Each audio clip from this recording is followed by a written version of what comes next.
Hey folks, how's it going? So, I've got myself a sack of walnuts, black walnuts to be specific, and a bottle of vodka. So let's see what we can do about that. Okay, no, really though, today I'm going to make a black walnut tincture.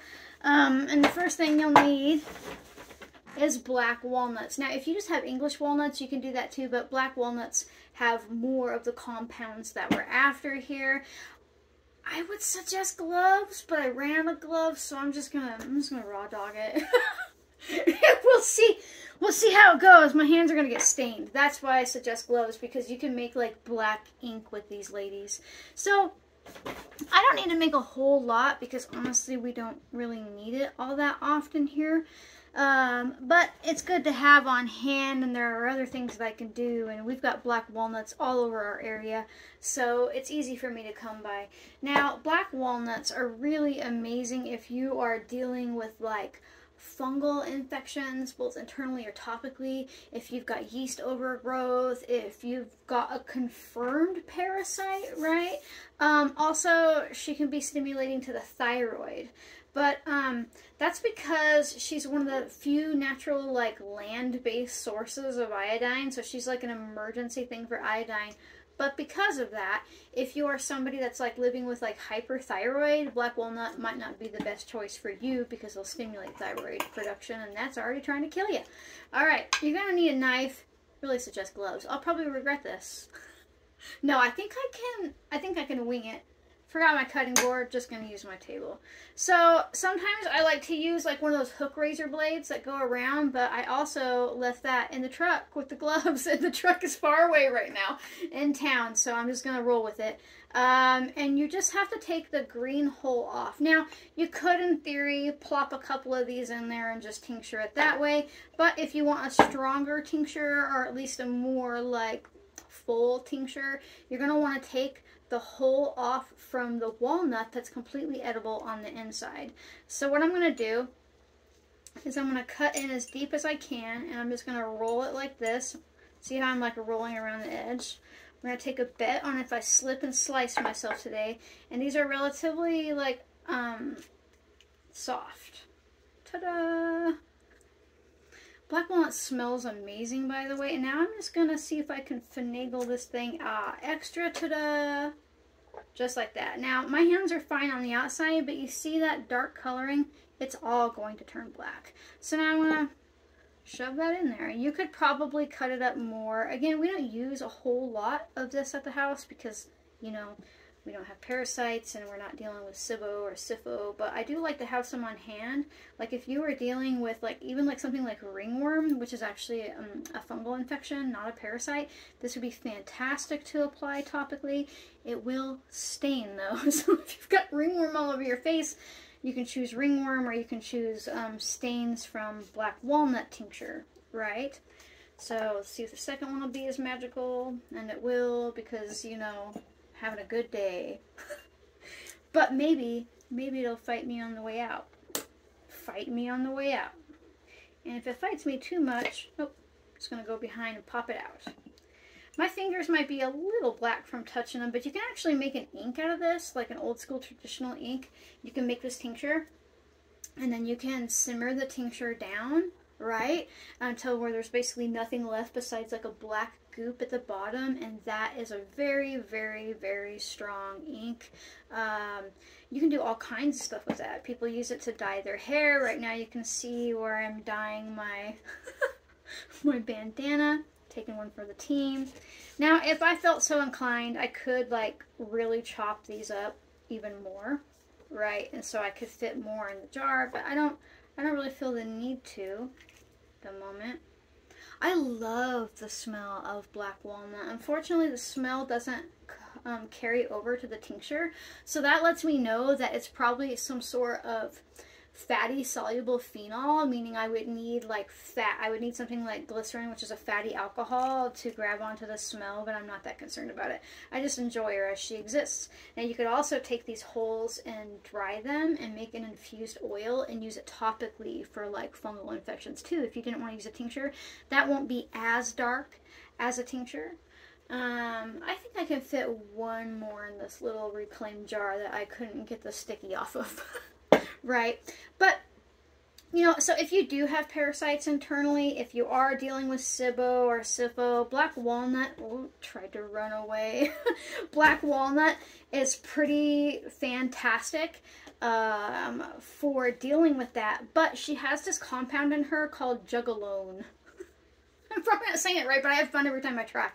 And that compound is why she's like killing parasites and stuff, but that compound is also why she's kind of toxic, right? So like this isn't something that you just take every day just because internally, right? So like if you were dealing with a bacterial infection, if you're dealing with a gut infection, if you've got confirmed parasites or anything like that, I wouldn't want to take her for more than like 6 days in a row. Some places will say that you can do this for 6 weeks in a row. 6 days on, 6 days off. 6 days on, 6 days off. And I wouldn't do that for more than 6 weeks, right? So ultimately you're only using it for 3 weeks because you don't want to harm your liver, right? And she is strong in that regard. But what's funny is these walnuts are perfectly fine. You can eat walnuts until you're blue in the face and you won't likely have any sort of problem. But if you're watching this and you're like, there are no nuts on any of my trees. I don't know if you know this, but like nut trees communicate and like they all decide to flush with nuts or they decide to skip a year. And so you'll never find one that like, if it doesn't have nuts and it's a female, it's because they all skipped a year. And that's okay because you can use the leaves and the bark to make this tincture too. But it's always preferable to work with the green hulls if you can. Next step, relatively uncomplicated. You're going to want 100 proof vodka. If you cannot get 100 proof vodka, and the sun is just like, that made it worse. If you cannot get 100 proof vodka, stick with 80 proof and let it sit for a little longer. So I'm going to pour this vodka over top. And this is 100 proof, and that means it's 50% alcohol, 50% water, and I'm going to fill it all the way to the tippy top, because I don't want it to oxidize. Oxidation is like where the oxygen hits plant matter that has broken cellular, and it's kind of like rust, right? And it's not that it'll kill you, it just can make your tincture a little bit weaker, right? And I'm gonna cap it tightly, and I'm gonna write the date on it. Usually I have a sticker, but I'm never prepared. You should know that about me. I'm completely winging it. I was like, I need to make this now. The rest of them will get dried out, right? And so I'm just going to write Walnut Tincture. All right. And today is September something, so I'm just going to put 9/24. And in about 6 to 8 weeks, this will be ready for me to use if I need it. If I forget about it for the next 2 years, it doesn't matter as long as it's capped tightly and the alcohol doesn't evaporate off, we're fine. And look at that. I'm already starting to, the sun is not actually helping me. Let's find the sun. Where is it? There it is. We're already starting to get black color, right? This tincture is going to turn completely black. I mean, it's going to be pitch midnight black. When you strain it, it might look a little bluish color, like a midnight blue in the sky, right? And if you have 80 proof, if that's what you're using, go like 8 to 12 weeks, right? But again, if you let it sit longer than that, it is no big deal. And when that time is up, you can strain out these holes and then you use the tincture as needed, right? You're going to be like, what's the dosage? And I'm going to be like, go check out my how to take a tincture video. It'll show you how to make your own individual doses, because remember, these are not pharmaceuticals. There's herbals and there's nuances to this. It's not one size fits all, you know, that type of stuff. So definitely go check it out. But how easy was that? You're smart enough to do that. Look, I didn't even really dye my fingers black. I did it without gloves. You should wear gloves. Now, I will say that I gathered these about a week ago and I let them sit, right? And so they're still perfectly fine. And actually, I do that on purpose because it does make it easier to pull off the nut. I don't know why that sounded dirty, but it did. So let your nuts sit and age, and then it will be easier to pull off the skin. And it makes it easier when they're like still like smooth and green off the tree when you pick them, if they haven't fallen on the ground yet. It clings real hard, so if you let it sit for a while, like it's going to age naturally. When you find them on the ground, then it's a lot easier. Now I am posting this in like mid-September, almost getting towards late September, but you could start harvesting these anytime in like late August all the way through probably until about October. You'll find them on the ground after September usually, but it depends on your bioregion. Maybe yours are already earlier than mine, but you know, you're really just after the green holes. If you want to harvest wild walnuts for food, it's best to wait until they drop off the tree naturally, because then you know that the nut is mature inside, right?